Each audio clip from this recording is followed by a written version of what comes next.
Good morning, everyone. Here from Finland. This is Friday, Venus morning, nice fifth ray day on which to deal with the technique of light as we attempt to neutralize, to some extent, some of the prevailing glamours in our individual lives and in the world.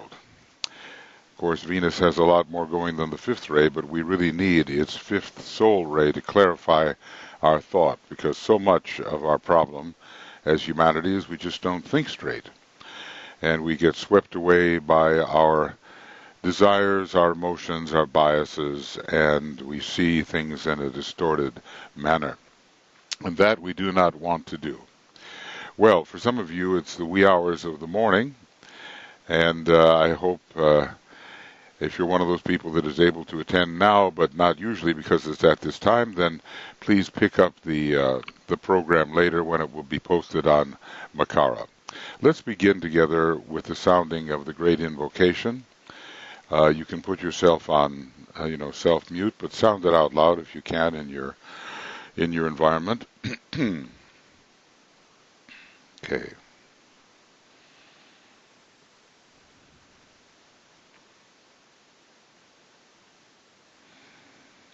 From the point of light within the mind of God, let light stream forth into the minds of men. Let light descend on earth.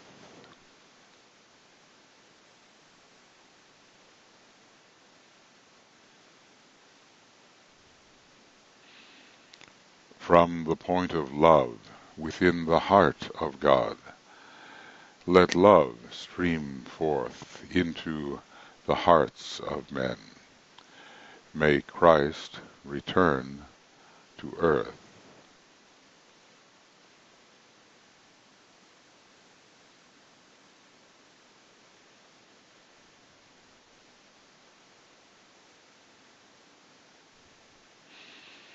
From the center where the will of God is known, let purpose guide the little wills of men, the purpose which the masters know and serve.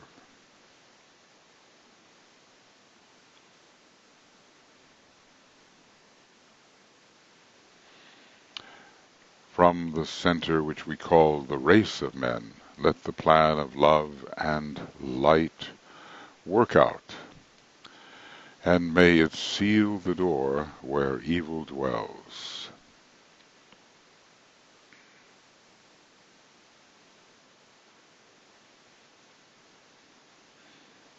Let light and love and power restore the plan on earth.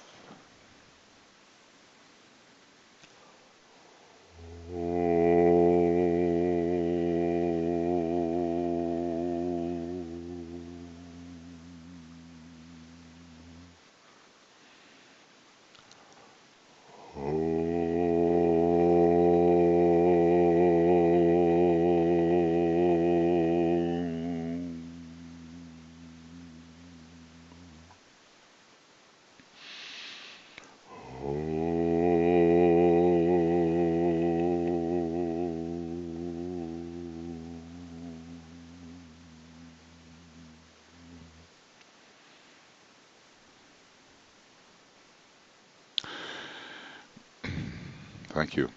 It's very obvious that this great invocation has to be said thoughtfully and you would say almost in an attitude of prayer or upreaching towards the downflowing of these energies. Many people, I've written about this, what this point of light may be considered, what the point of love may be considered. It depends on your context, of course. We first deal with the planetary logos, who is considered to be our deity, our God, and all of these things are found on the cosmic planes, the mind of God, the heart of God, and so forth. But even on the cosmic physical plane, there can be certain points that we are invoking. in the cosmic ethers. So, the mind of God can be considered to be the atmic plane from a certain perspective, the plane of spiritual will, but it's also a plane of intelligence, the heart of God, the monadic plane, the will of God, Sanat Kumara, our planetary logos, the logoic plane, and of course, we human beings, we're focused as monads on the Buddhic plane. So the 4 cosmic ethers are taken care of, and basically we're calling up along the Antakarana, the rainbow bridge, the inner organ of light, however much we have built it, we are calling up towards the downflow of these energies, and we have to constantly learn to build this bridge of light for which Master DK has given us the instructions. And of course, this invocation goes on and on.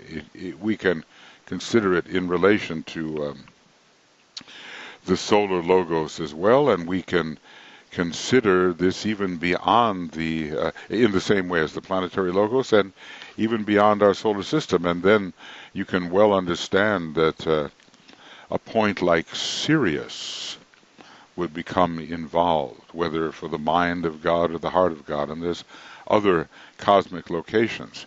And of course, even within our little microcosm, we are calling upon our own higher mind, our own Buddhic nature. We're calling upon our own monadic nature. So this invocation has many different levels of application.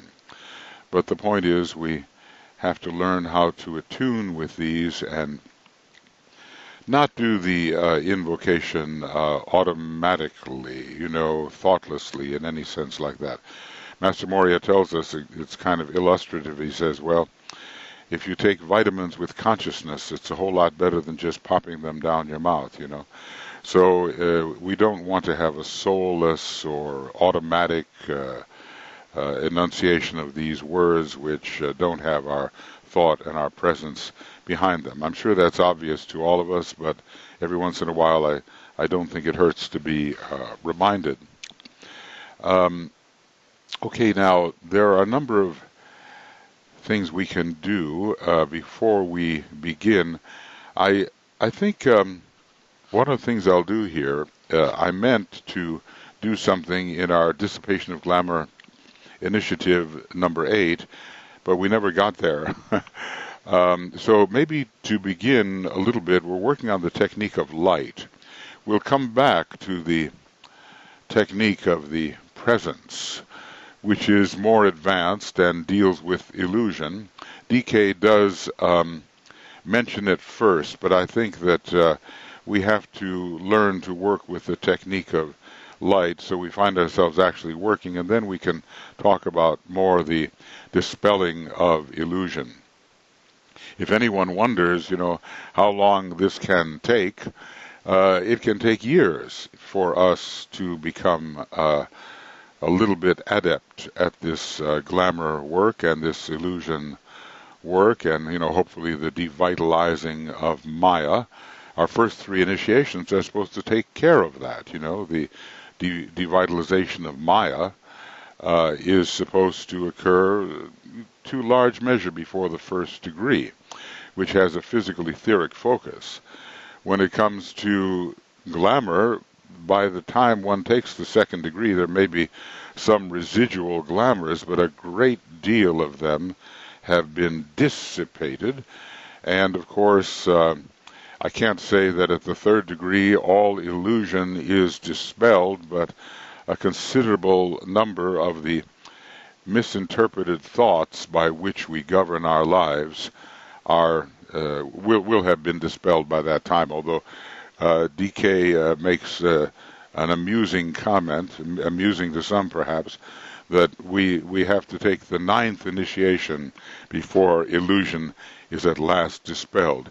And I'm sure that's only with regard to the cosmic physical plane, and relatively so.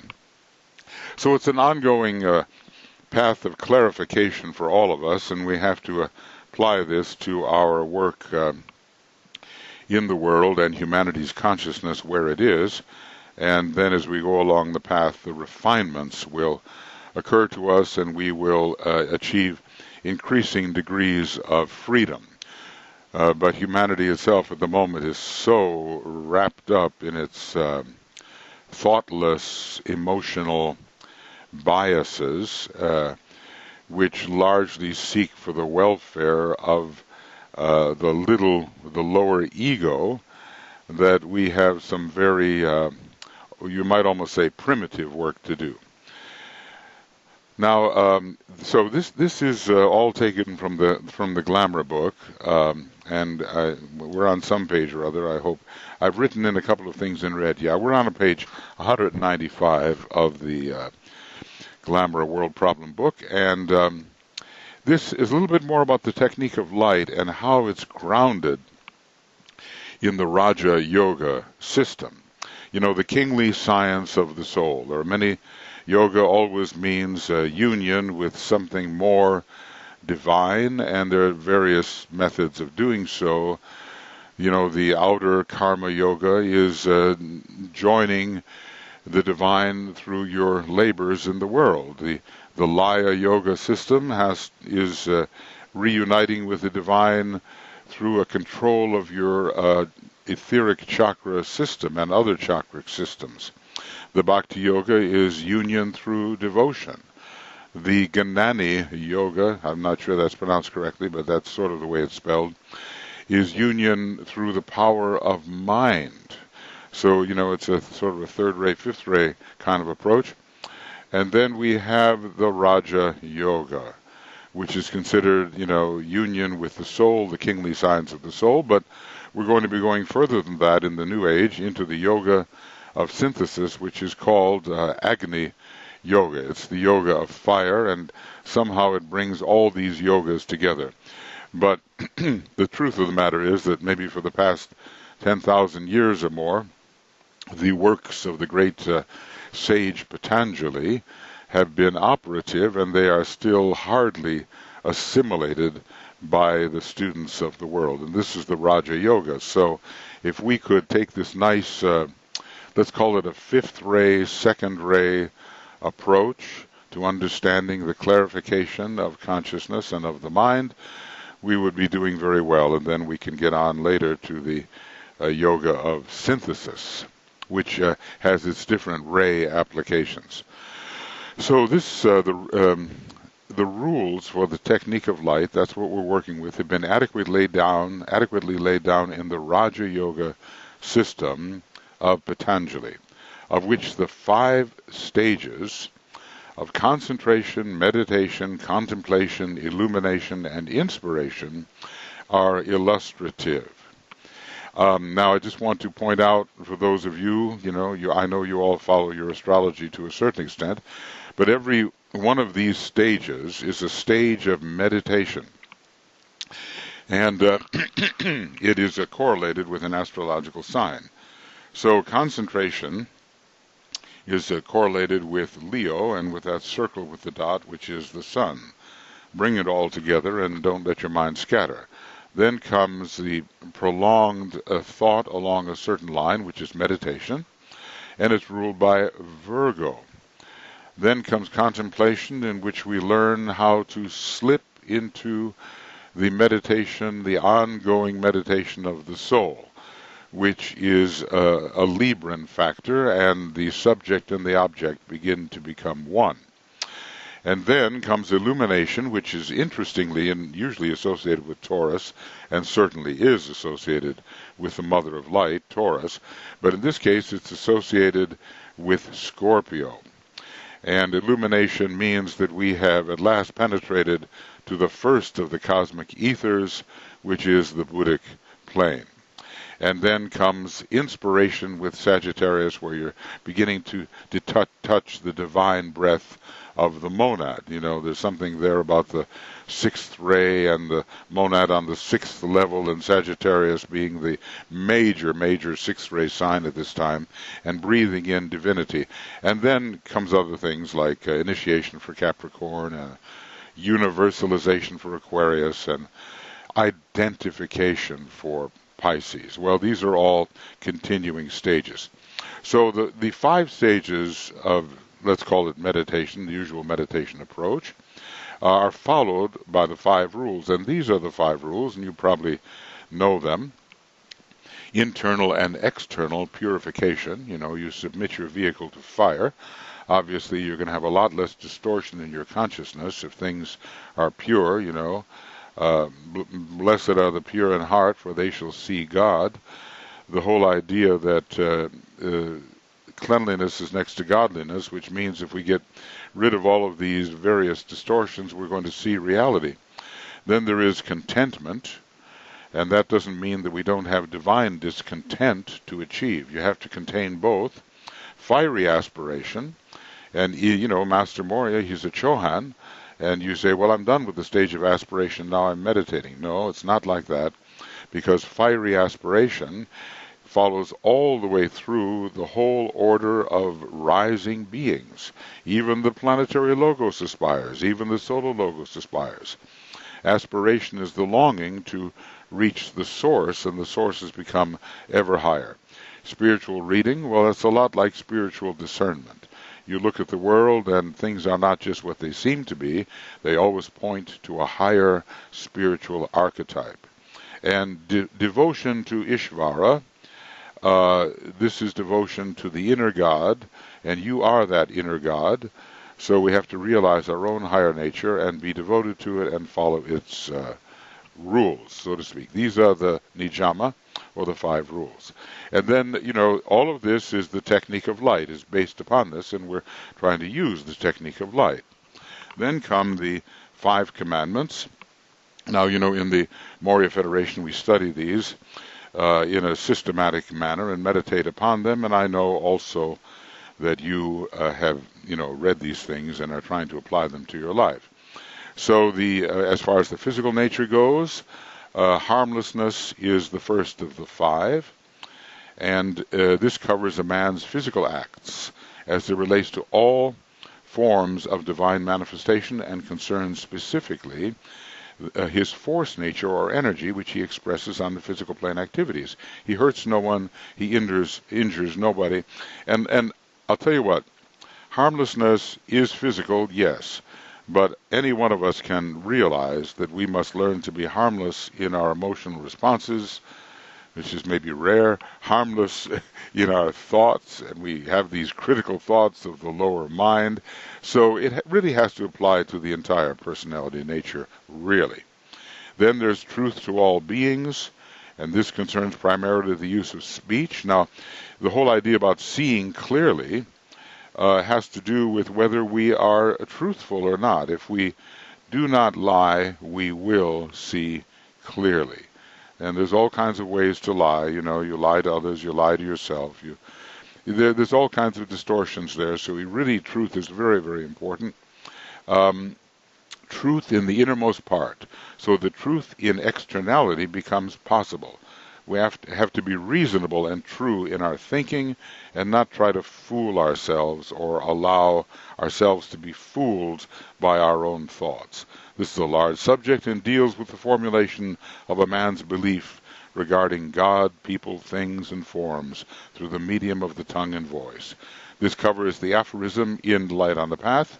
And remember, Light on the Path is one of those little books actually written by the Master Hilarion, the former St. Paul. It's a very, how does DK describe it, a very militant little treatise. If you read that, you just, the fire of it just burns you away. But we have to remember that Master Hilarion is very closely related to the first ray, and not only to the 5th ray.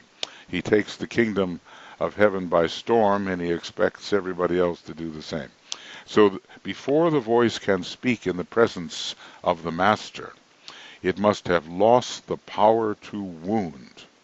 Okay, well, we are reminded that criticism, through which so much wounding does occur, is one of the major sources of glamour. The third one, abstention from theft. When you abstain, you don't do something. The disciple is precise and accurate in all his affairs and takes to himself nothing which is not rightly his. This involves, quoting other people without putting down where you got the quote from. People are so often, in this cut and paste age, they take a little from here, a little from there, and they pass it off as their own.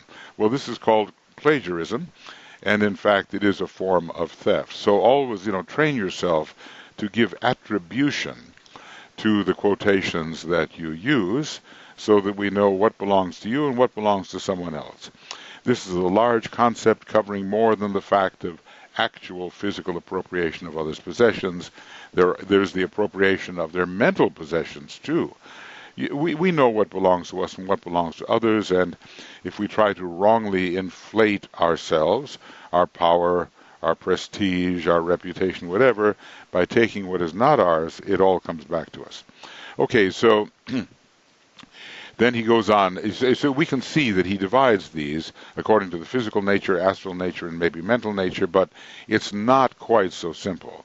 Most everything that is said here as the basis of the technique of light can be found on all the different levels of the personality. Really, the soul per se will never be harmful. Never, It's the personality itself with its sense of separativeness or separateness, and we're meditating on that, its sense of being isolated. The personality is that which causes the harm. So if we want to be really effective in this glamour work, we are going to have to be living more and more as a soul. Now, with respect to the astral nature, he says abstention from incontinence. And he tries to translate this, or Alice Bailey does, under his guidance. This is literally desirelessness, and governs the outgoing tendencies to that which is the not self. Well, in a big, big sense, everything is the self. The one and only being, the self, whatever you want to call it, or the no thing, or don't call it anything, the nameless. But, from practical purposes, there is that which occurs within our ring pass knot, and that which occurs apparently outside it, and that's called the not self. So, there's an outgoing tendencies towards the not self that finds physical plane expression in the relation between the sexes. That's part of it. It must be remembered here, however, that this expression is regarded by the occult student as only one form of the outgoing impulse, and a form which allies man closely to the animal kingdom. Any impulse which concerns the forms and the real man, and which tends to link him to a form and to the physical plane, is regarded as a form of incontinence. This is a kind of an elaboration on what it means to become attached to that which is not the true self. And, for the first millions and millions of years of our life on earth, we're doing that constantly.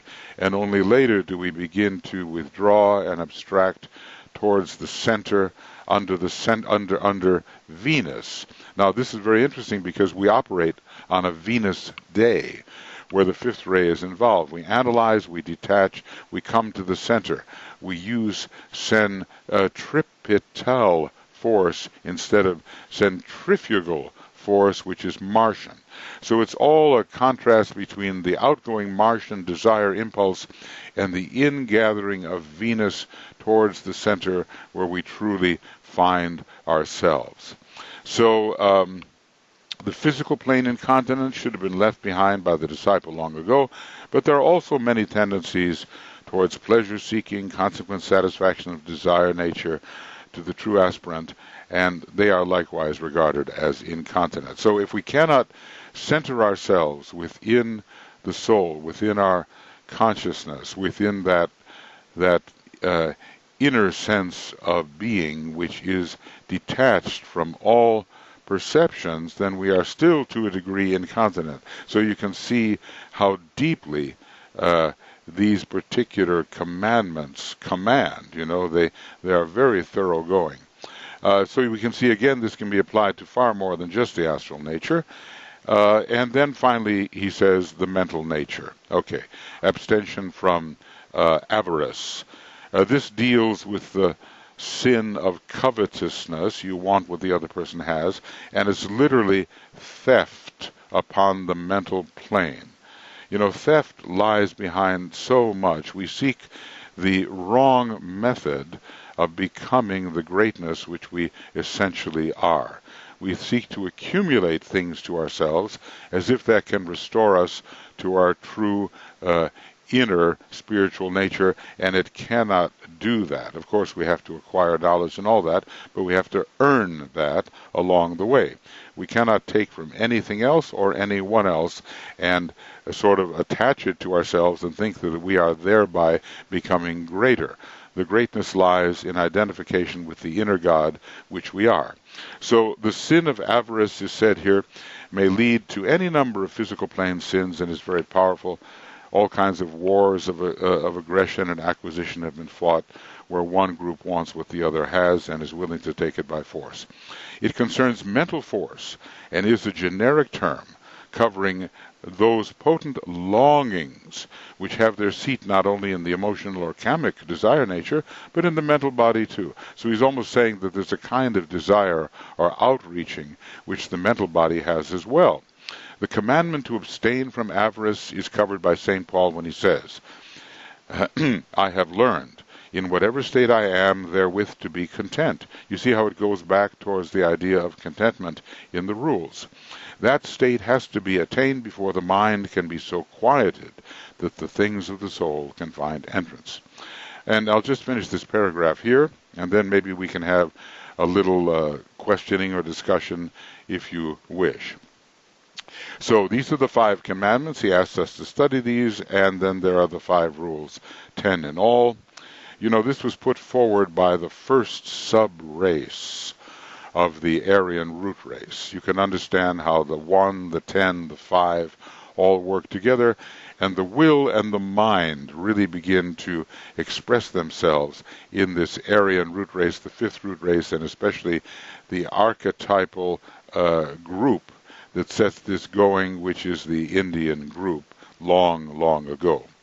Okay, if you study these, they in turn produce the many results in psychic sensitivity, of which hierarchical contact, illumination, service, and discipline are descriptive. And finally, they produce, if we will follow these rules and observe these commandments, they will produce the stage of isolated unity, which is a paradoxical term used by Patanjali to describe the inner life of the initiate.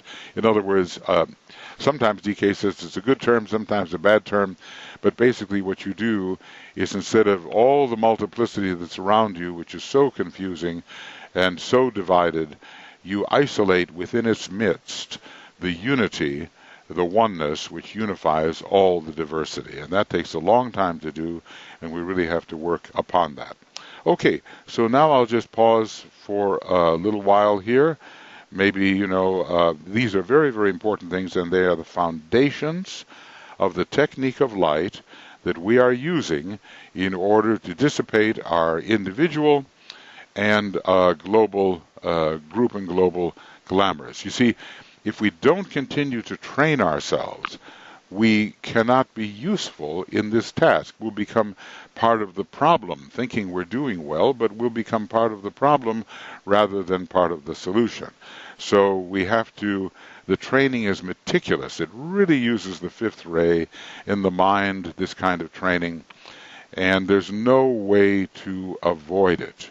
And then, of course, the 2nd ray type of consciousness will supervene, and we will no longer be caught by the 6th ray tendencies in general of the astral body, which produce the distortions and the exaggerations and the minimizations. Things are too big, things are too little, things are out of proportion. No, we'll see life the way it is, in proportion. And remember, Venus, the planet of proportion, is the ruler of Libra, the sign of proportion. Okay. Do you have any thoughts, questions that you would like to ask about this little bit of work that we've done? It's really foundational, Anybody who thinks that they've, I've outgrown the 5 rules, I've outgrown the 5 commandments, is like saying, well, I want to live in a house, but I'm going to take the foundation away. So the foundation, every once in a while you have to walk around the house and see whether it's cracking or whether there are holes in it, or whether the house is leaning a little bit because something underneath has sunk down. No, you have to keep these in mind. These should be memorized, and when we go through life, we should see whether we are violating any of the rules or commandments, and then we'll be in a good position to do this glamour work. Okay, any thoughts, anything you would like to share here? You're most welcome to do so. I'm really glad to see some of you here. Haven't seen you for a while, and very glad that you're able to join us, really, from all over the world. I'll just run down and just say, Alex, Annette, Antoinette, Brenda, Carl, Catherine, Celeste, Dacia, Dorothy, Frederick, and there's a GP here. I'm not sure who that is. There's a John, Laura, Nicolaus, Paul, Suzanne, Terrence, and Yvonne. So we're really happy to see you. Okay, any thoughts or questions? And look, be brave. Don't, nobody knows it all. And Master DK would be the first person to say that he doesn't know it all. Planetary Logos doesn't know it all. The Solar Logos doesn't know it all. So just be brave as you inquire the way, which means you ask those questions which initially may be hinted at or even answered by someone else, but eventually are answered by yourself. You want to become a master? Don't we all? We inquire the way, we obey the inner impulses of the soul, we pay no attention to strictly worldly considerations of the best and the wisest in the worldly sense, and we set an example. Those are the things we try to do, and eventually it will make a master of us. Already as a monad we are that, but of course we have to work it out on the outer planes. Okay, any thoughts? Any questions?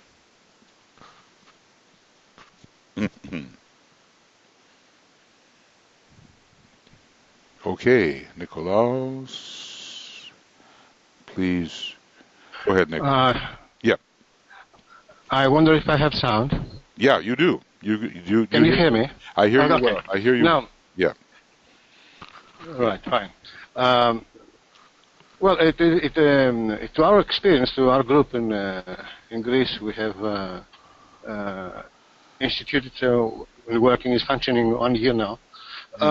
We had to tackle a very serious objection about the level of the disciples or the aspirants who might be involved in this effort to study and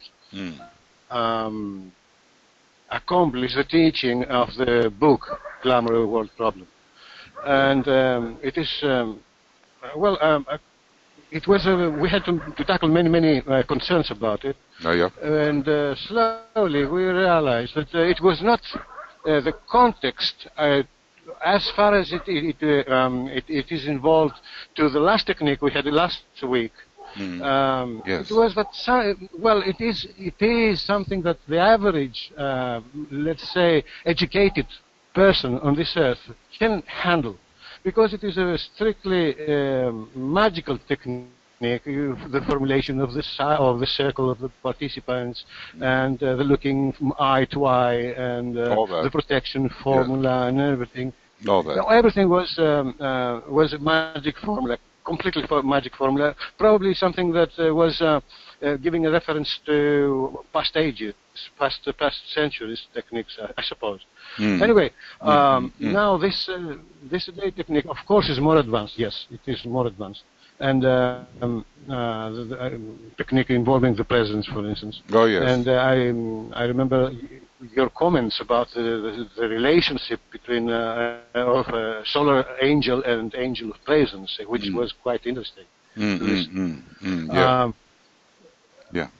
But anyway, the whole problem, the whole thing is that we do not need to be reluctant. Perhaps we have to wait for ages to become advanced initiates, so that to deal with illusion. So let's do what we can do. we'll do what we can do. And, it's like the old saying that you shouldn't stand in front of the river and wait for it to run by before you dare to cross it.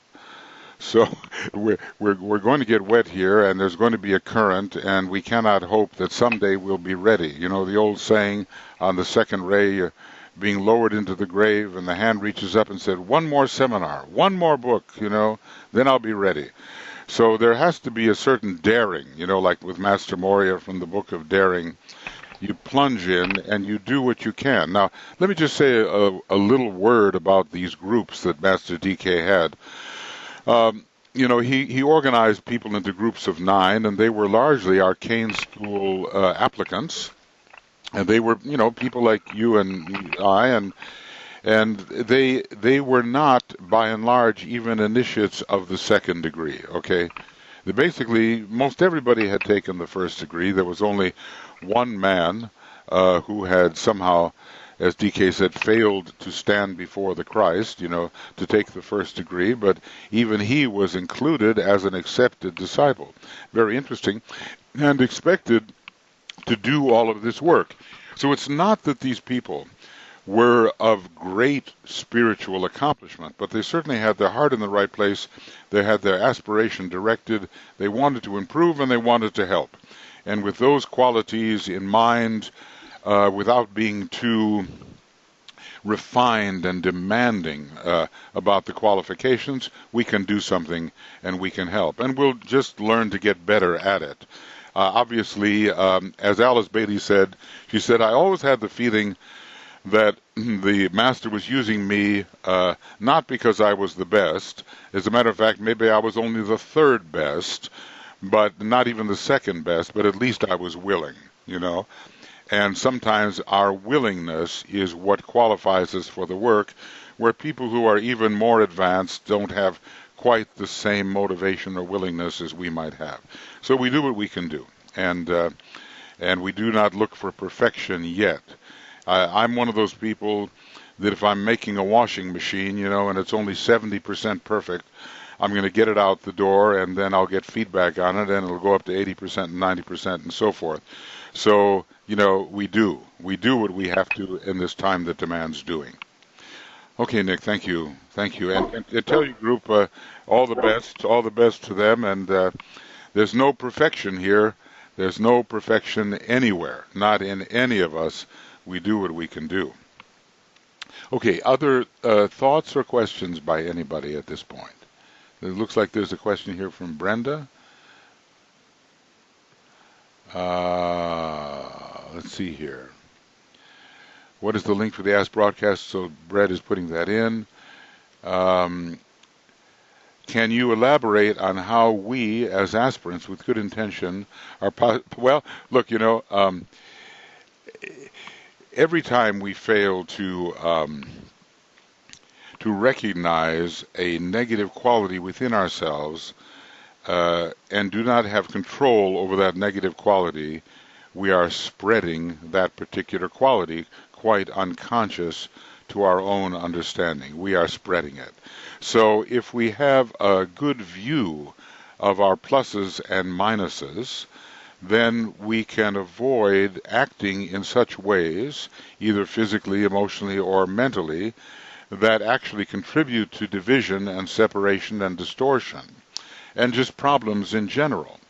I would just say, since I often think, Brenda, astrologically, I would say, all planets are gods and all are needed. But the more that we can be, as the solar angel is, under the influence of Venus, and less like that aggressive, outgoing personality that is selfish and is operating under Mars, the better it will be. Mars is a non-sacred planet, very necessary, but humanity no longer needs to function so much under warlike Mars. It needs to understand what are the true illuminating, centripetal, centering, beautifying qualities of Venus. And then, the more we cultivate, Venus is the planet of refinement, the more we cultivate those things in ourselves, spiritual refinement, the more we will become part of the solution, and that means we will understand the plan, understand the archetype, understand the divine pattern which can be enacted in time and space here and now, and instead of stirring things up and going off the plot and off the theme and off the plan, we'll do those things which help to arrange all things in our environment according to the divine archetype, and that is Venus. So then we will not be part of the problem. Usually when we're part of the problem, we are because we're unconscious of those aspects of our nature which are causing trouble and making it more difficult and inhibiting the way of those around us. We don't want to be part of the problem, but we are because we don't know ourselves well enough. So there the self-knowledge becomes all important.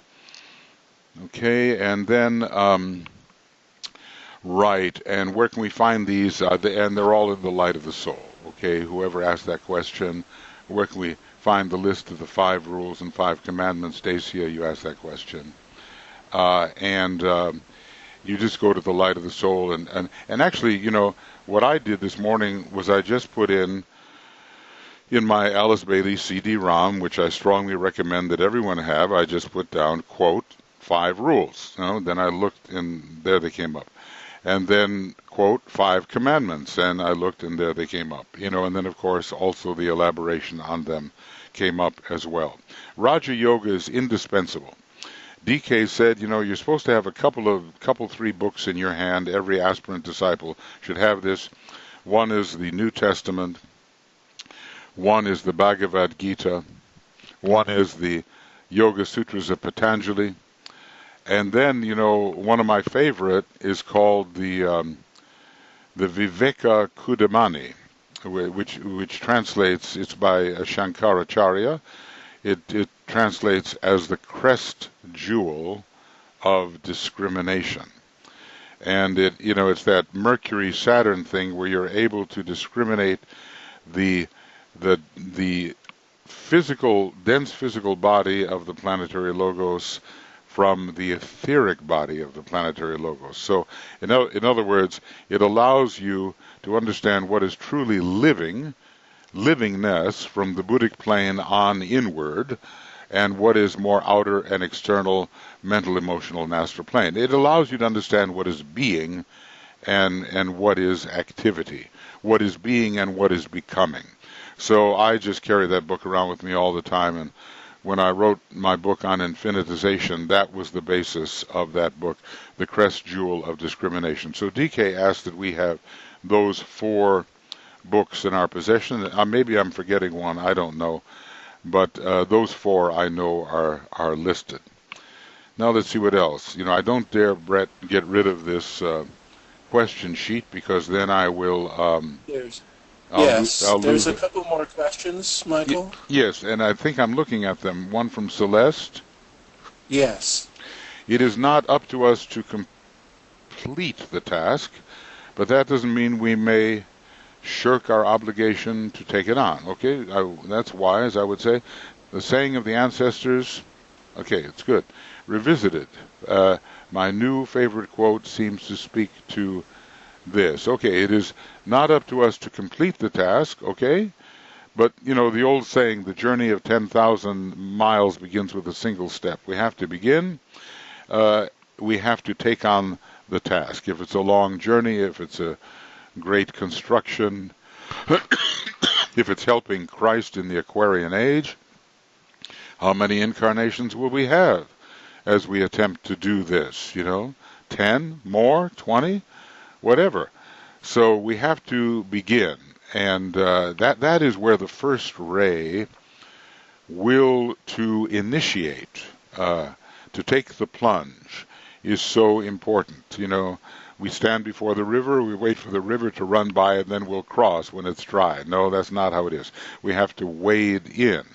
And I'm sure there are a lot of things that all of us with good intentions have been intending to do. Well, we just have to begin, and then there'll be a certain momentum created which will help clear our way. And I think Goethe, the great poet Goethe, had a quotation on that. Maybe someone can look it up. The idea is once you really begin the task, there are certain forces which assist you. But if you timorously kind of hesitate to plunge in because you're not equal to it and it's too hard and what will happen to me and all the rest of it, then, of course, those guiding forces never are activated. So I like that. That's, let us begin and keep on beginning every day and begin and begin and re-begin and re-begin. And if you think I'm just spouting nonsense, Master Moria says, and I think this is a quote, "For us, there are only beginnings."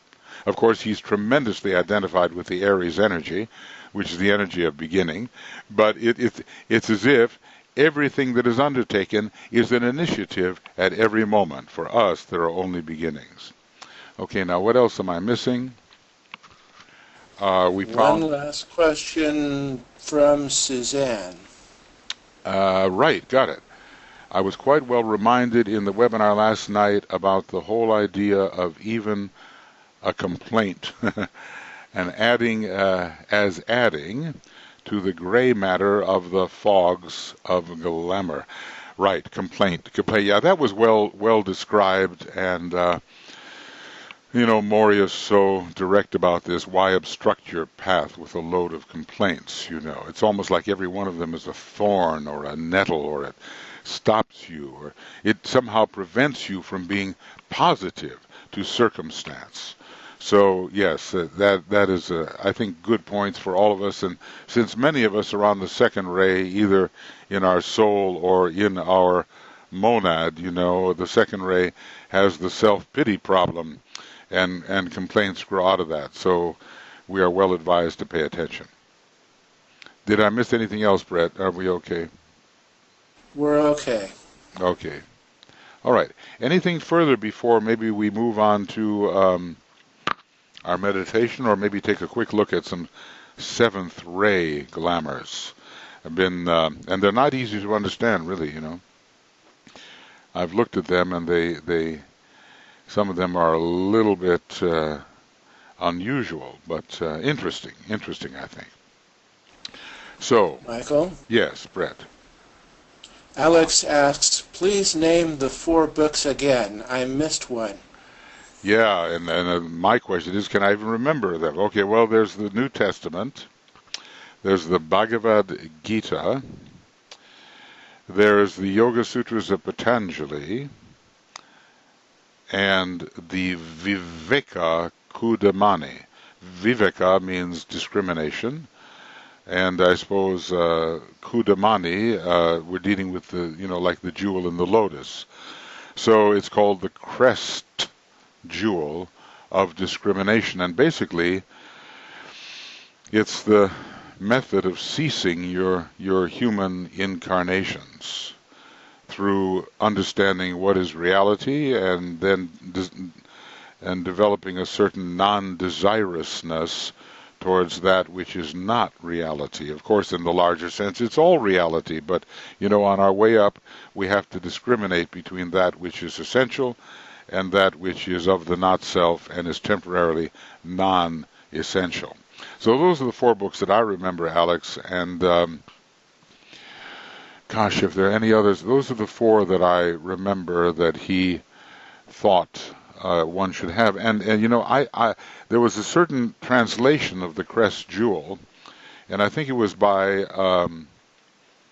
Chatterjee. Chatterjee was his name. I think that's the translation he thought one should have. But I had a different translation, a littler book, and I thought it was just fine, and I got a lot out of it. And I carry this dog-eared little book with me wherever I go. Just kind of reminds you about what is real and what is unreal. Shankara was a great, great teacher. Also, a 6th-degree initiate. And Master Moria talks about Shankara and Buddha being the 2 great hemispheres. And also, they took a slightly different approach. Shankara was like totally absolutist in a certain respect, and the Buddha was very, very practical. But they each knew what was necessary to know. And as D.K. said, mentioning Shankara, that he offered many interesting concepts or, insights into the nature of the self, whatever the self is. 'Cause the true self is selfless in a way. It's a paradox. I don't mean any limited thing. I mean the true the true infinite self is what I mean.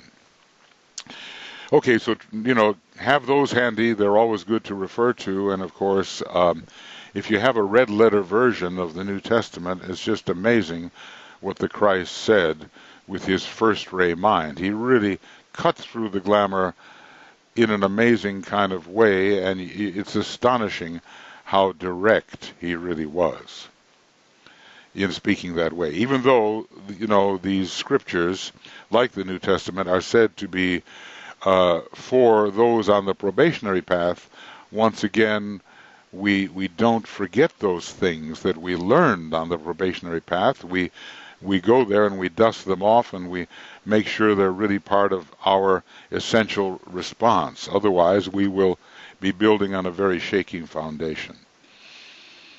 Okay. Brad, anything else? Are we okay? We're okay. We're okay, good. Okay, well, look, I tell you what I want to do. I think this might be a time when I can say a little bit of something about the glamours of the seventh ray. And then we will have, because a student wrote to me the other day and said, hey, what happened to our individual glamours? And I wanted to say, well, you can be sure you still have them. But we're working in the larger sense in the world without ceasing to work on our individual glamours. That'll be up to everybody's own responsibility. The technique is pretty well the same, isn't it? You get the three aspects of light together.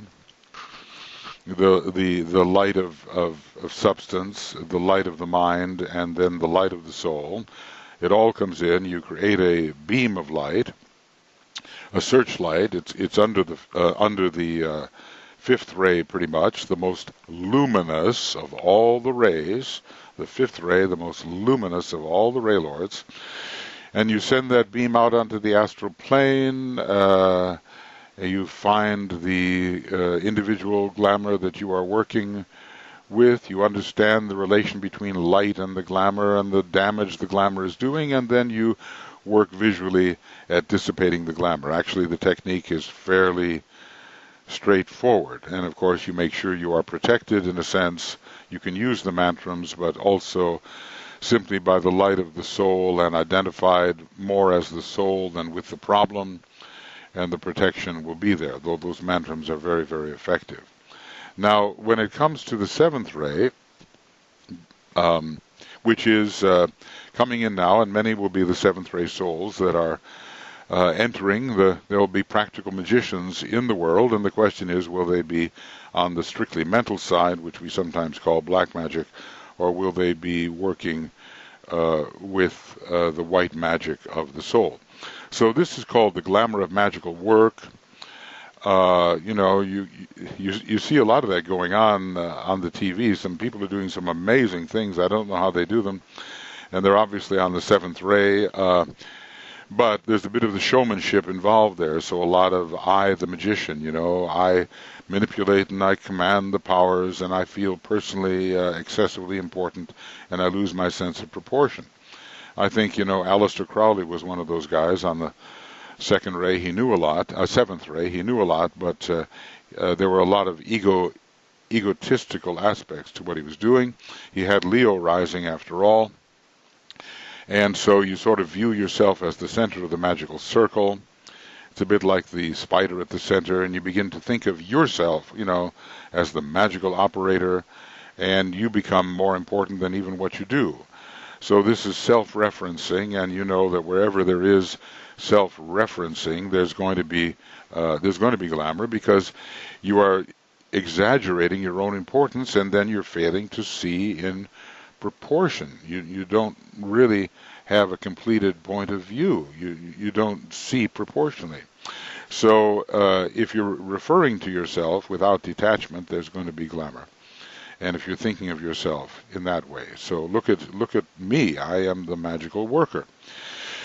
Then the glamour of the relation of the opposites. Well, this can involve sexuality because then that's going to be very much stimulated because humanity is going into, you can really see it happening even right now, humanity is going into the Aquarian age via Venus, not via Saturn, as the disciples are going into the Aquarian age. And the lower part of Venus will help to draw the opposites together, but will it be done in the right way? And right now, it appears that it's getting a little bit out of control. It'll have to be corrected, I think.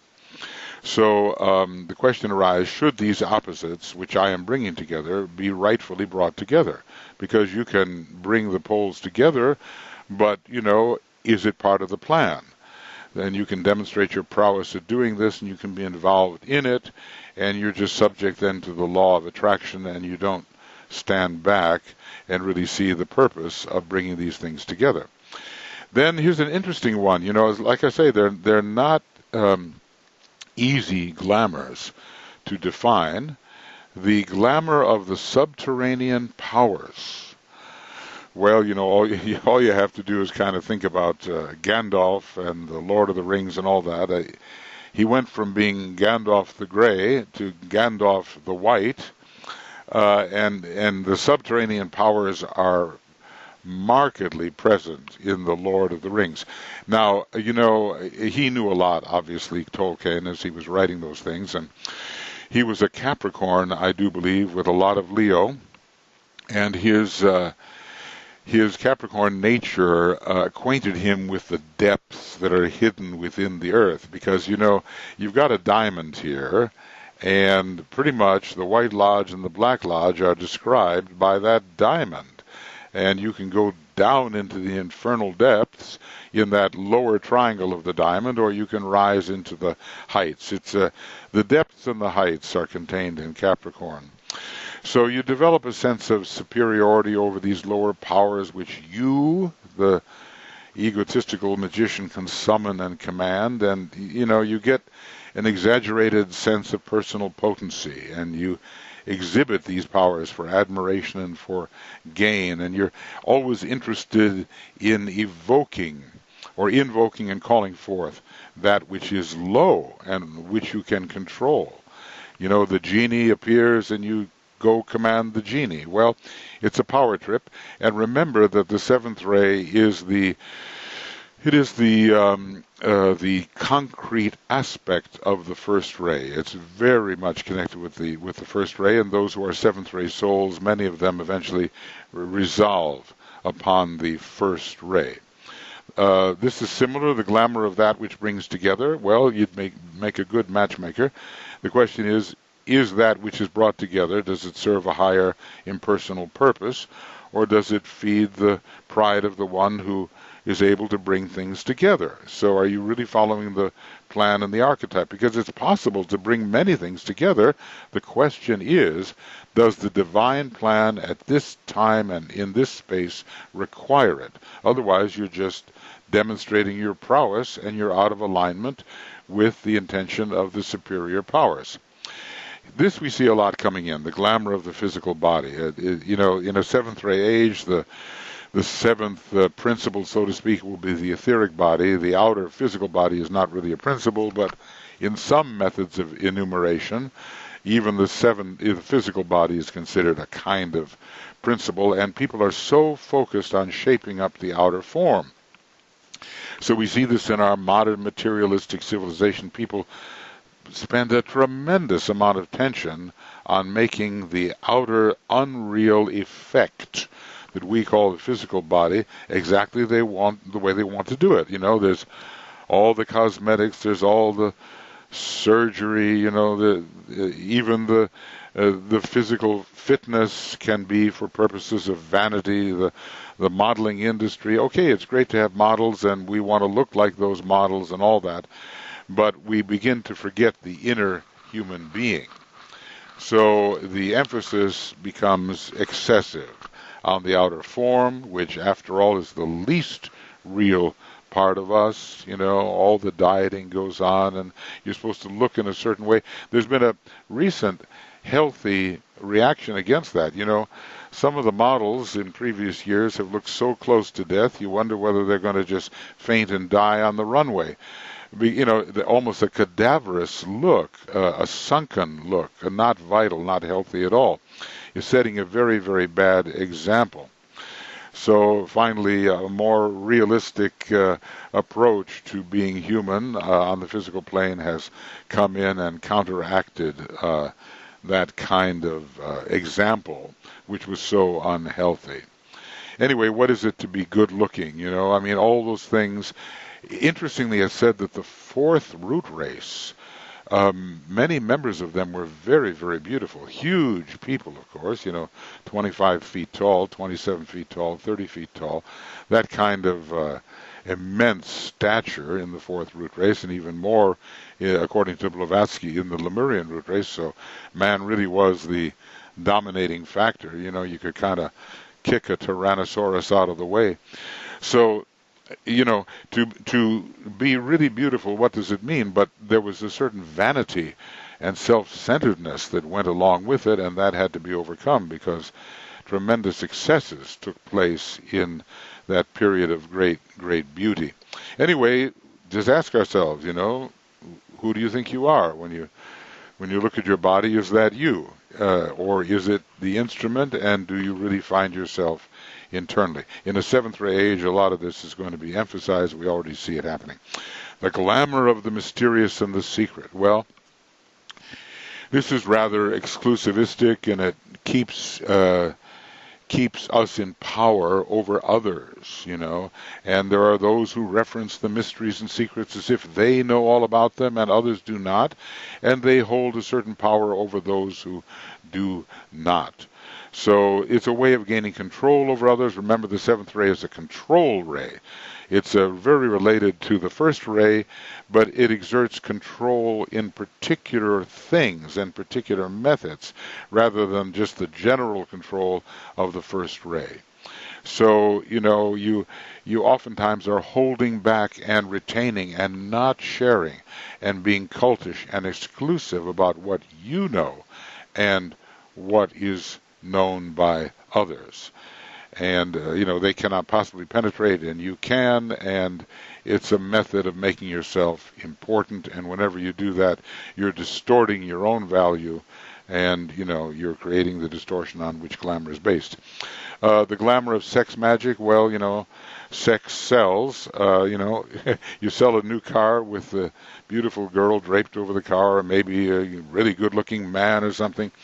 This is the magic that is used throughout the advertising industry, and wrong associations are established, and the lure of sex is used for a secondary, minor gratifications, ego-enhancing motives, not the real thing at all for the reproduction of the race. So you're using this energy to acquire certain kind of satisfactions of your emotional nature. And it's not meant to be used in that way. So we're power over others through the exploitation of the sexual energy. And the ego is emphasized and the divine plan is not emphasized. So just look at how the advertising industry is presently uses sex and glamour, as they call it, in order to sell their products. And this is getting to be kind of a fine art. We even have what's called the hidden persuaders, those subtle forms which are sexual in nature, which are kind of built into the design of something. You don't see it, but your unconscious nature grabs hold of it, and you are attracted to it. And it is an outer manipulation using an energy which is not intended at all for that purpose. Remember, the seventh ray has a lot to do with the sacral center and the base of the spine center, of course. But when DK tells you about the sacral center, he gives Uranus as one of the rulers of it, and Uranus is the preeminent seventh ray planet. So, we really can't be taken in by how this allurement is used for secondary and tertiary purposes. Here's another glamour. The glamour of the emerging manifested forces. Okay, something is precipitating, and the magical operator, that's you, the magician, is apparently the cause of this precipitation. and this exalts the value of the operator or in the eyes of others, and mixes the little self in with the great process of manifestation, which should be for the sake of the divine plan. So get out of the way, If you're a white magician, if you're a manifester, get out of the way of the manifestation. You are simply a catalyst to help it happen, and you're not the important thing. Attention should not be drawn to yourself. So this is like the subterranean powers. Things are coming down, things are coming up, and you are the operator, and you are making them happen. And just like the magicians today online, they're fantastic. They're really amusing to watch. You can't believe what they're doing, but they're the ones. You see, it's not only what they do; it's the fact that they do it. I saw a guy walk on water the other day, and I sincerely wondered, was he doing that? It really looked like he was doing that, and of course we know it can be done. I have seen some genuine levitations of some of the native people in Africa. The shaman, he could do it. He knew how to counteract the force of gravity and so forth. But these are the secondary things. And all these powers and potencies that the seventh ray would like to have in order to control the lower 18 subplanes, they will be demonstrated. And these people will be called spiritual. But it's not spirituality at all, because spirituality is really beginning with soul motives in the outer world. It is phenomenalism. Now, phenomenalism is interesting. Aaron could throw down the rod that he was carrying, and it could become a snake. Okay, well, you can do that. You can find ways to do that. But that's phenomenalism. It's not noumenalism, or dealing with reality. Okay, friends, that's all I'm going to say about this right now. I've been saying this all along. There's distortion here and lack of proportion. And if you want to turn to your esoteric psychology 2, he says a few more things that are interesting on page 43 about the seventh ray and the misuses of that ray. Okay, now I'm going to try to make these things small, but I'm glad to have gotten through all of the 7 types of glamour as DK presented them, because, according to your ray type, so will be your tendencies. And when you try to eliminate these things from your life, you want to make sure that, you're really seeing yourself and what you tend to do. Okay, well, now I have them all, but they're probably so small that you can't see a thing. All right? That's better. Now, are there any comments, any thoughts from all of you magicians out there, or people who find yourself somewhat subject? Look, the names of the glamours are legion. There's so many. He's just giving a few examples, and some examples of ones that are, what can I say, not so commonly thought of, perhaps. The glamour of grinding everyone in the iron mill of routine is another seventh ray glamour. You've got to do it exactly this way, and if you don't, and if you deviate, you're out of line, and will force you to be in line, and it cuts out all individuality and all uniqueness of expression. So there are many, many glamours connected with these rays that are not necessarily listed. Okay, your thoughts, your questions, anything that you'd like to say? Michael? Brett. Suzanne asks, could you provide examples of the glamour of that which brings together? Well, okay, like I kind of amusingly say, the matchmaker. This is a very physical kind of thing, but I know exactly how I can bring this man and woman together, and my power and my ability to do so is what's important, whether or not they are suited for each other. So my question is, do I really manage to bring together what should be brought together under the divine plan, or am I just exerting my skill? Oh, I can get this company and that company to relate to each other. Are they going to relate to each other in the right way? Now, maybe, what the kind of things we're supposed to bring together are the soul and personality on the vertical dimension. Of course, also horizontal dimension too, when it's appropriate.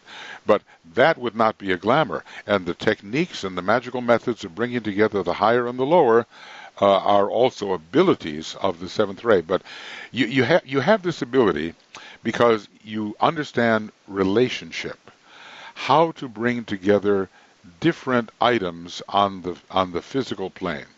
The question is, when you bring them together, is it a holy alliance or is it an unholy alliance? And moreover, you look at yourself and say, I can get any two people, organizations, whatever, to work with each other.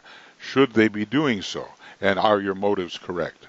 I guess that's about the best I can do for the moment. Suzanne, anything else? Okay. Nothing else right now. Okay. All right, well, they're interesting glamours, aren't they? And they have a lot to do with power and control. The main thing is, with glamour, if you are still subject to thinking of yourself as an isolated individual, an isolated ego, someone separate from others, and you don't get the sense of the soul and of participating with others in the unity, you will be subject to glamour, because that's one of the big distortions. The lower ego, it's always too big, it hasn't reached the vanishing point, and it's always going to distort the present picture. You stand out and the world revolves around you. Now, when that happens, there is a fundamental egoistic distortion which prevents not only the observation of reality, but participation in the world as reality. Okay, am I still on, Brett? Okay, because it seems silent. Yes, we're fine. Okay, very good. All right, well, friends, just ponder these things, and I will ponder too, Suzanne, the glamour of that which brings together. I don't have a whole lot of seventh ray in this present incarnation, but I certainly have had in the past. I can feel it. And a lot of the work that I've done as a staging director in opera and all of that, it has to do with making the arrangements by which the people express their emotions. And I'm aware that I've had the ability in my life somehow to do something which does bring people together. Now, it hasn't always been for the best purposes. One of my friends, who's now been married for 30 years to the person that I helped bring together, said, "What do you do?" And I said, now let me think about that. And whether I'm aware of it or not, or whether I pride myself in it, getting people to relate to each other in a more intimate manner. So I have to question myself from past lives. And I'm sure we will all find tendencies in ourselves which relate to the different rays and the not quite proper use of the ray. Something that exhibits our skill, whether or not it is really divinely intended by the souls of those involved. So, a lot of us are former magicians, and the question is, how have we used those forces? I'm sure that we want to use them better now than maybe in the past we have. All right. Then I think we can go on and have our meditation. Well, the conventions in America are now over, and you see what the aftermath may be, and a big decision is shaping up, at least for America, between the second-ray tendencies and the sixth-ray tendencies, as you might expect in a country which has a division between the second-ray soul and the sixth-ray personality, and it's just so obvious how it is represented. Not that any one side has all the answers. DK said, I have a feeling, being an American basically, that it's not about the Democrats and it's not about the Republicans. There needs to be a third party formed, which in a way is under the influence of the new group of world servers. Because, you can look at any one of the poles. There are abuses of the second ray, there are abuses of the sixth ray. There's weakness in the second ray, and there's militantism, or how do you say it, militarism, whatever, in the sixth ray. There's all kinds of things which are undesirable. What we need, he says eventually, is the party of the center, which will be inspired by the true values which humanity must learn to express. Now, basically, what's being mirrored in this election in the United States is all over the world. You know, it's a struggle between the unitive soul of humanity, which will eventually be the second ray soul, not yet, and the tendencies of conflict and distorted idealism and supremacism, the idea of the part being made more important than the whole. Remember that if you're harmless, you have what has a perfect poise and a completed point of view, as well as divine understanding. A completed point of view. Well, that's not partiality. That's not separatism. That's not repulsion of the other person for no reason other than he's not you, or doesn't agree with what you believe. That is something inclusive. Those are the higher second ray values. And of course, along the way, you know, the second ray type has to learn not to give away the store. Proper protection is absolutely needed, and it has to be fortified by the first ray. And that's what's so interesting to me, that certain first ray souls came into the Tibetans' basically second ray work in order to fortify it. Okay, Foster Bailey on the first ray soul was right there helping Alice Bailey know the methods of the first ray. And then I went to the Agni Yoga Society, where I was a member for quite a while, somehow, you know, very attracted to what Master Moria has written.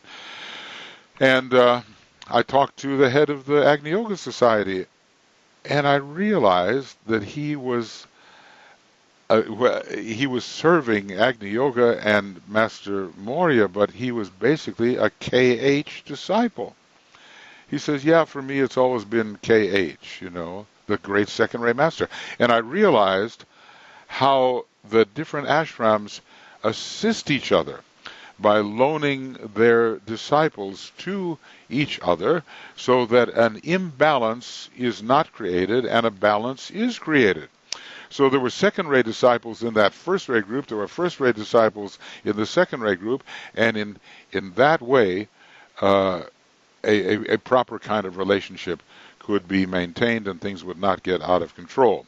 They would get neither too weak or too strong, as the story goes. And I found that really amazing. And I realized that ever since 1925, when the ashrams began to move to the Buddhic plane, there's this tremendous exchange between the ashrams, which were more, what can I say, they were more isolated before. They were more along their own line. Now they mutually supplement each other, and that's the same thing that is reflected in the work of the new group of world servers, which began to take form around the same time, representing the interpenetration and mutual supplementation that we need in order to really work together in a balanced manner. Okay, friends, so now we go on. And this will be, we're working, as you know, about in hatred and separativeness and separateness, and it is the great heresy. It is the great heresy, the heresy of separateness, he says. The one form of untrue thought which is so fundamental that it gives birth to 10,000 errors of thought and perception. So here we go.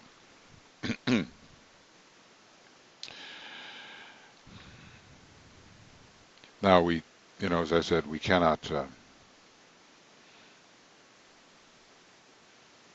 take the full 10 minutes now,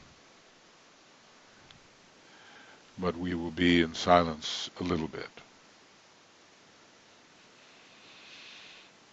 All in tune with our soul, but there is no my soul, thy soul, so more in tune with the consciousness of the group, the light and love inherent in the group.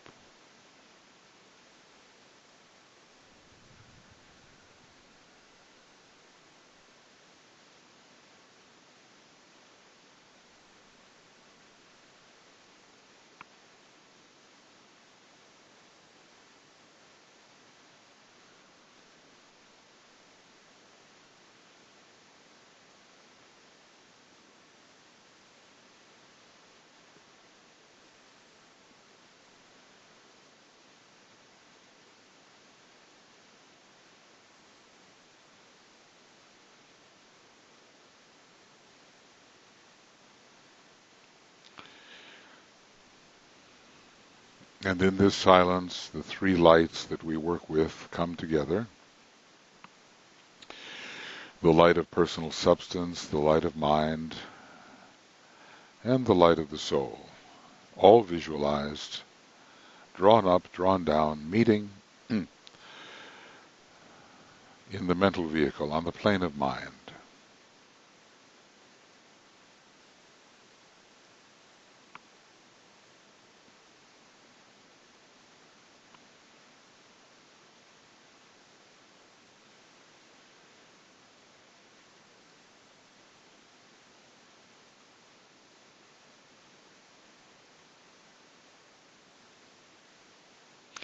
And even in a group sense, the group has that light, the light of the group soul, the light of the group substance, and the light of the group mind, all meeting on the plane of the group mind.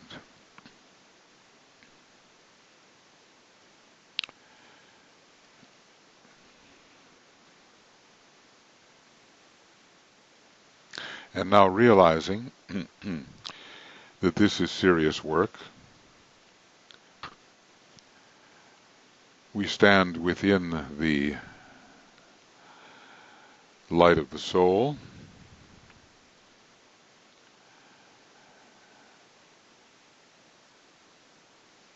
together within the light of the soul, and we sound out the protective formula. As a soul, I work in light,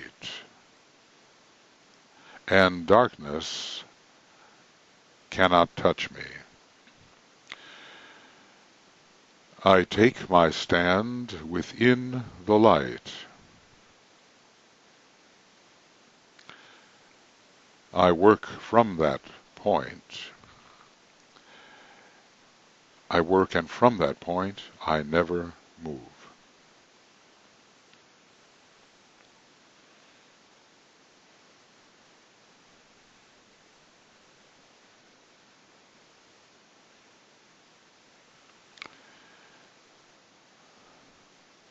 And we make the sign of the cross, forehead, chest, left eye, right eye.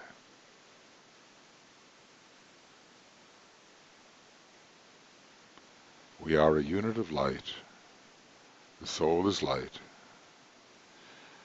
We, the personality, stand within the light, and we work from the light and do not move.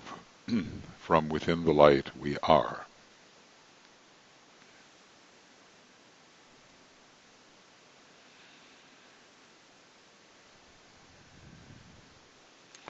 The three lights in us we imagine as fused, individually and in the group.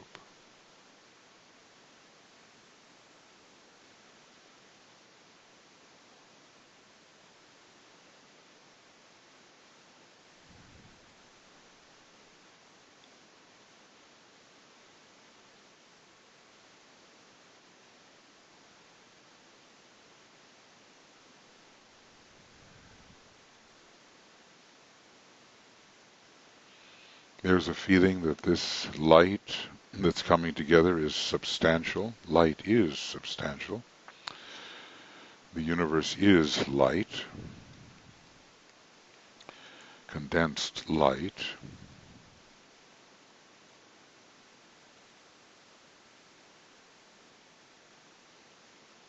And we are building our searchlight.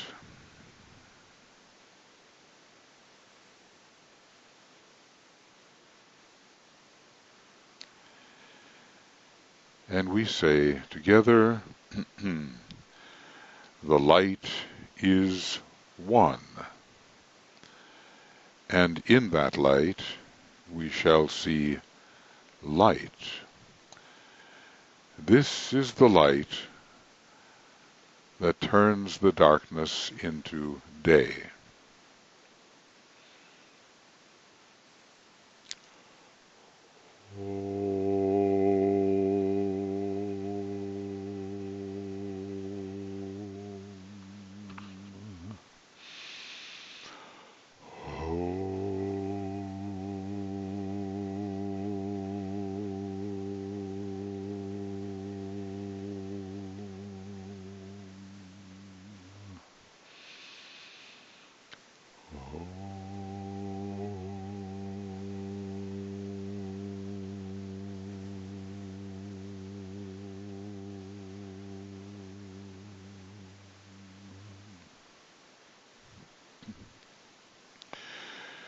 Every light achieved helps us see a still greater light, which will later help us see a still greater light, and on we go until the highest light of all that we cannot even imagine is revealed.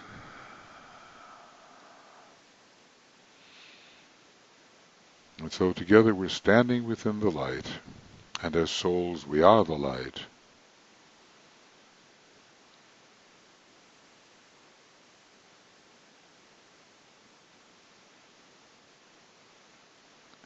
And our instrument of service is being formed in the light and by the light. And then, taking this stand, we say together, radiance are we and power.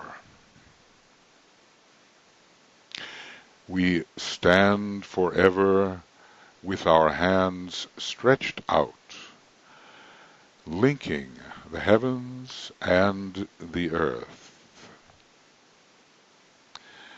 the inner world of meaning and the subtle world of glamour.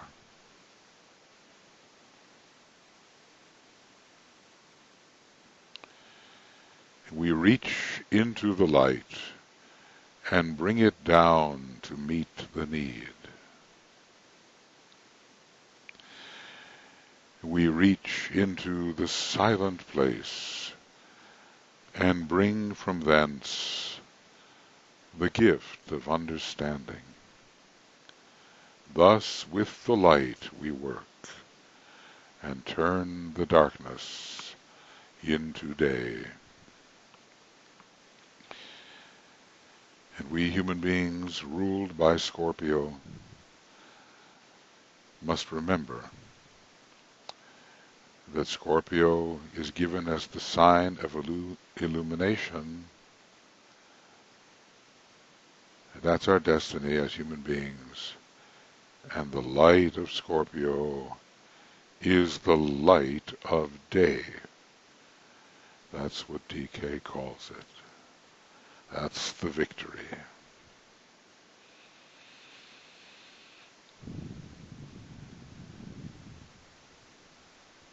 And now together we turn the light we have created together,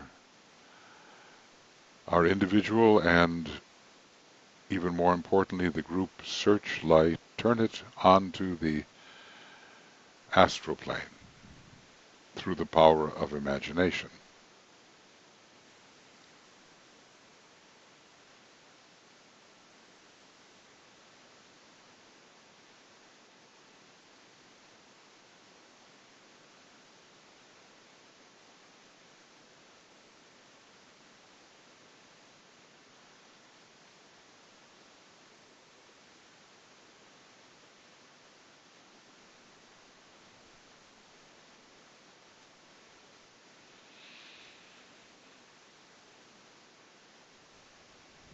Then we pause and we invoke the spiritual will. That will is monadic, but comes particularly from the atmic plane and descends into the egoic lotus, vitalizing particularly the sacrifice petals, and enters through the top of our head, animating the base of the spine eventually and returning to the crown, the spiritual will. We invoke that and fortify our searchlight with this will, this willingness that the divine plan be manifested.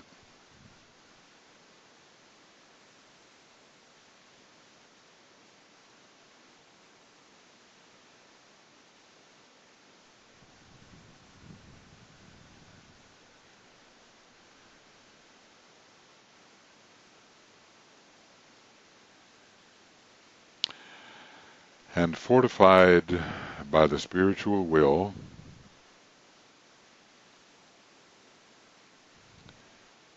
at a point of tension is, quote, focused, immovable will, strengthening our beam, we say, with power upon its beam, the light is focused on the goal. Will and light. We bring the beam into relation with the astral plane and with the glamorous tendency to be dissipated, each one of which is huge and will take many years to dissipate. It's even the work of the hierarchy to make sure it happens.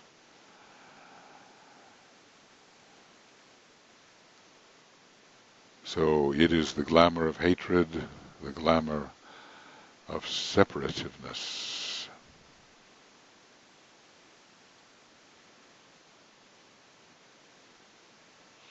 Basically, hatred is coming from separativeness.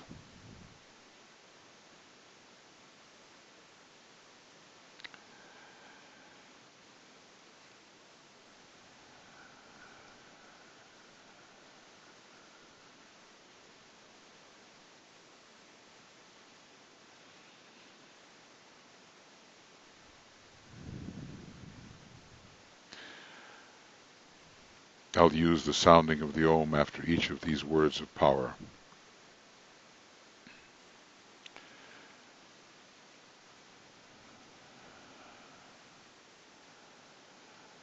And as we enunciate the words of power, we begin to see the process occurring. Power upon the beam of light. The light doing its work on the astral plane.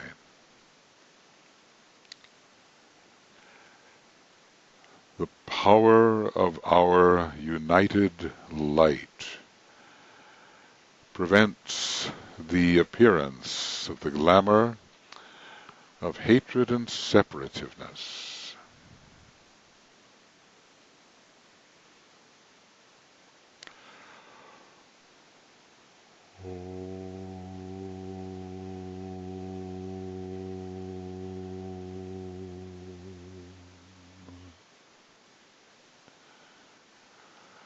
The power of our united light negates the quality of that glamour from affecting humanity.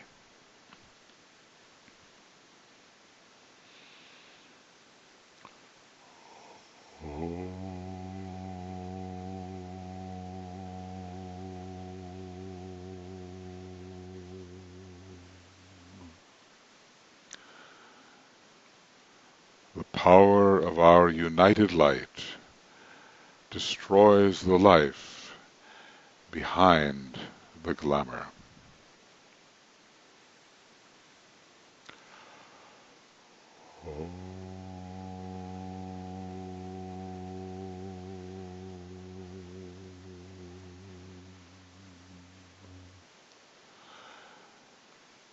And continuing our work of visualizing the light, penetrating the glamour, and producing its weakening and dissipation, we work in silence for 5 minutes with intensity of purpose, whilst in the imagination the work of dissipating the glamour of hatred and separativeness is seen proceeding. So into the silence as the work is continued.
Then we refocus ourselves on the mental plane. We withdraw the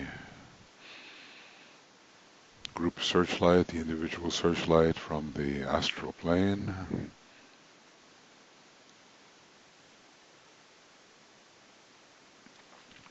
And we believe that we have done something to help weaken and dissipate this glamour, these related glamours. And at this very divisive time in the human psyche, we will continue thus to work. And we imaginatively turn the searchlight of the mind off. And affirming the work done, we imagine the entire group sounding the Om.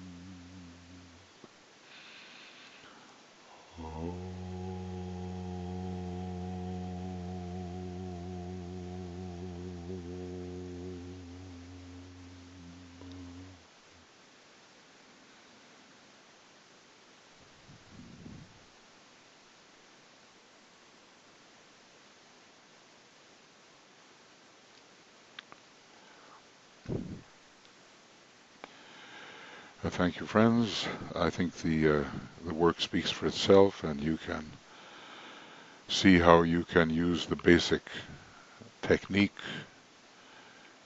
in an expeditious form when needed and when you feel so inclined. And it's group work, so if you find yourself doing this on behalf of a world glamour or in relation to a world glamour, just link up with the group, link up with the hierarchy, and then proceed. Everyone will have his or her own way of doing this. So tomorrow we continue with the Ask program, and hopefully we'll be able to be there. We have a lot we're preparing for here, but if for any reason we can't make it, we'll have a notice up. We're still on the 5 a.m. work. What I hope to do tomorrow is to deal with the soul quality and personality quality is both ray and astrological of the three nations that DK said were responsible for the welfare and for the emergence into a more positive state of humanity, and that would be the United States, the United Kingdom, and Russia.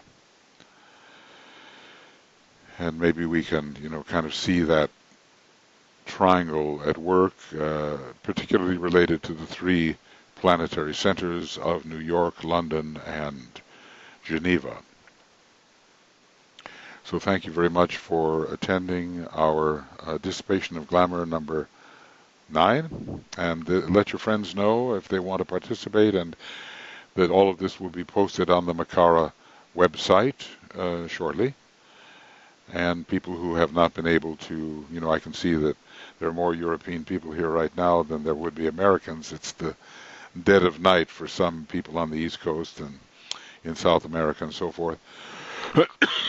So let them know that these are available, and if you yourself find that you miss a discussion, you're very welcome to access it on Makara. Meanwhile, we will close by having our 5 o'clock mantram, not at 5 o'clock, mantram of the new group of world servers.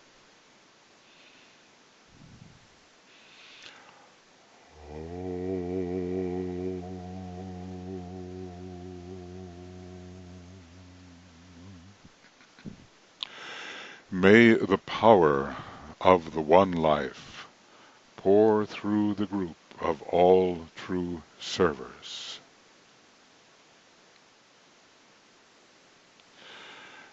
May the love of the one soul characterize the lives of all who seek to aid the great ones.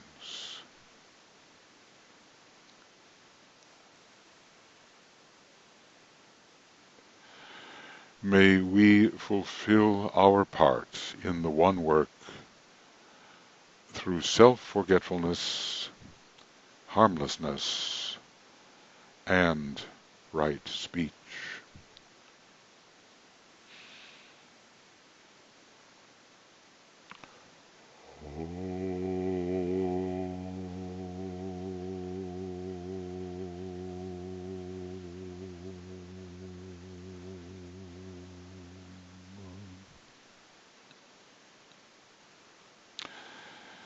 Thank you, everyone, and we'll see you tomorrow and Sunday, and then we're into the 5 p.m. GMT time. All right, all the best, everybody. Thank you. Thank you for your work. Bye-bye.